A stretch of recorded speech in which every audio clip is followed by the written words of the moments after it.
Latest update from Google Keep web version brings feature like mobile version. Yesterday when I accessed some of my notes on Google Keep via my laptop browser, I found a very nice update on the browser version of Google Keep. What I mean here is the ability for us to change the text format. Previously only available in the mobile version, now we can edit the text format directly in the Google Keep web version. Will be very useful when we want to create a note title by setting the text larger, bold text, italicized text, and adding underline. I often use Google Keep to make some of my notes because it is easy to access on various devices.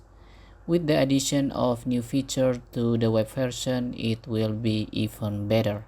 Let's hope that in the future Google Keep can provide more feature for user, both for the mobile version and the web version. Thank you for watching this video. Don't forget to subscribe and see you in the next one.